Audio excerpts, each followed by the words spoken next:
They declared me legally insane at my own retirement party. I'm Thomas Brennan, 69 years old, and that night in the VFW hall, with 65 friends and neighbors watching, my wife Elaine, my son Connor, and my daughter, Lauren, stood up and announced that I was no longer capable of managing my own affairs. They even had the guardianship papers ready for the judge to sign the following week. They thought I was a broke, confused old janitor who owned a handful of worthless apartment buildings in the East End that were bleeding money every month. Elaine cried prettily for the crowd and said, I needed a safe place where professionals could look after me. Connor talked about how my irrational attachment to tenants was destroying the family's financial future. Lauren passed around glossy renderings of the high-end condominiums she planned to build the minute my tenants were evicted and the buildings torn down. They had no idea those worthless buildings were worth $21 million. They had no idea I wasn't broke.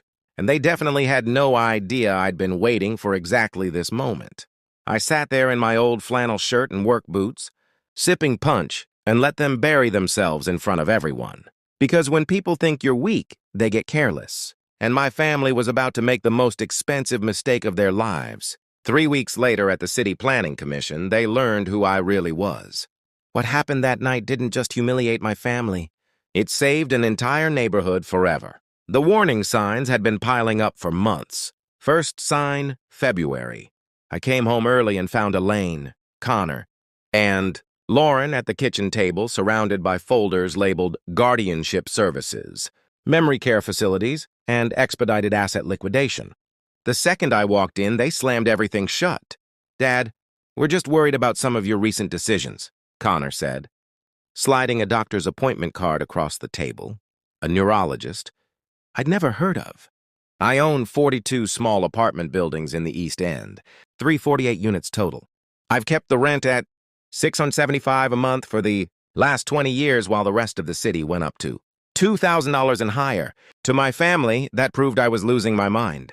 Those tenants have lived there for generations, I said. Exactly, Lauren replied. You're throwing away over $600,000 a month in potential income. That's not charity, Dad. That's delusion. Second sign, March. Elaine started taking the neighbors on tours of assisted living homes, telling them I was wandering and confused. Mrs. Carter from next door pulled me aside one day. Tom, Elaine says you're moving to Willow Creek Manor. You seem sharp as ever to me. That same week, I overheard Elaine on the phone. Yes, he shows clear signs of financial incompetence, keeping rents artificially low. We're afraid he'll lose everything. She hung up and smiled at me like nothing happened. Third sign. Connor called me from his downtown office. Dad, I ran the numbers. You're losing $500 per unit per month. That's $6.3 million a year. My company can take those properties off your hands, modernize them, and put you in a nice place where you don't have to worry anymore. I stayed quiet. He took my silence for surrender. They never asked how a school janitor who made $14 an hour for 38 years could afford to buy 42 buildings in the first place. The real story began in 1996. My great-aunt Rose, someone I barely knew, died and left me $2.1 million with a one-line note. Keep the East End from being eaten alive. Elaine wanted a big house in the county. Luxury SUVs, private schools, country club life. I remembered kids getting evicted when I was young, families broken because rent doubled overnight. So I did what Aunt Rose asked. I bought buildings. I kept rents low. I stayed a janitor so I'd never forget what my tenants went through every day. I invested the rest quietly, carefully, and never told a soul, not even my wife, how big the portfolio had grown. By 2025, those buildings were worth $21 million, and my investment account sat at $29 million. 348 families paid $675 instead of $2,000 because I covered the difference myself. That was the promise I made Aunt Rose. That was the promise my family was now trying to break for profit.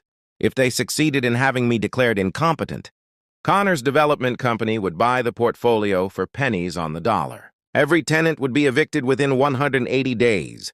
The buildings would be demolished for $650,000 condos. 348 working-class families scattered.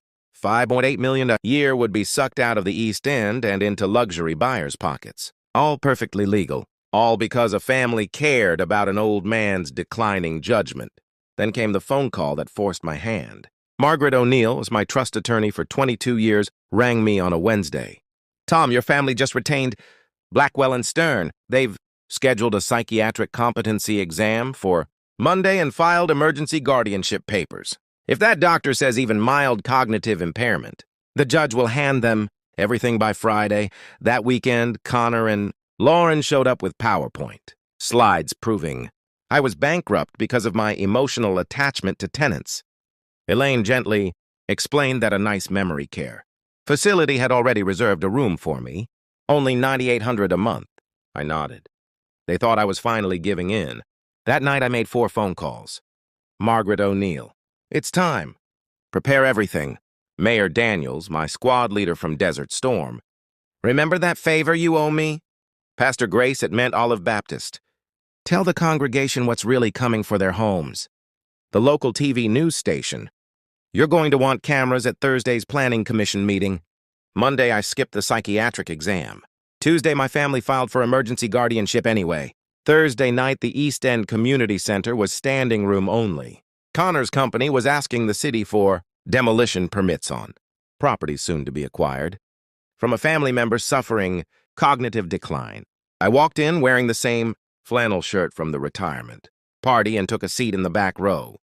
Connor strutted to the podium in a $3,000 suit, showed renderings of glass-walled condos, talked about economic revitalization, and casually mentioned that his poor, declining father would finally be taken care of. Then Mayor Daniels said, "Before we vote, is the property owner here tonight?" I stood up. Every head turned. I walked to the front while Connor went white. "Evening, everyone. I believe you're talking about my buildings." I introduced Margaret O'Neill. She laid the trust documents on the table. 42 buildings, current fair market value $21 million, owned by the Brennan Community Trust since 1996.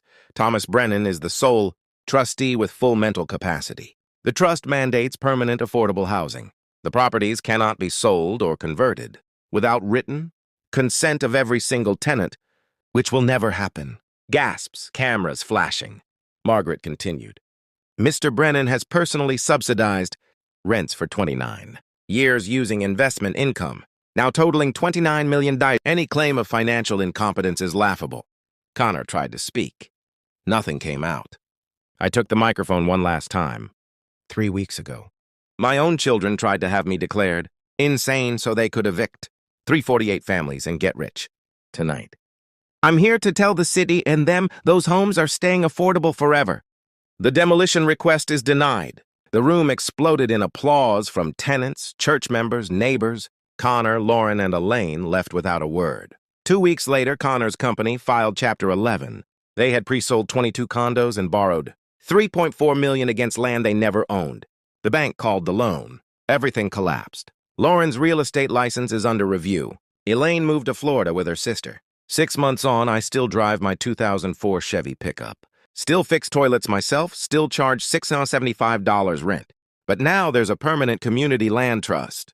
20 buildings are owned by the residents themselves. The other 22 stay in my trust with ironclad protections. No future relative can ever break. Connor started a small rehab company that actually repairs homes for low-income owners now. Sometimes he calls and asks for advice. I always answer. Some mornings I drink coffee on the same porch I've had for 40 years and watch kids walk to the same school their grandparents attended. Progress didn't eat the East End. Greed tried and lost. If you ever meet someone who says, caring more about people than profit is a mental illness, send them this story. Quiet doesn't mean weak. Sometimes it just means we're waiting for the perfect moment to roar. Like, subscribe, and tell me where you're watching from. Because the East End is still here, and it always will be.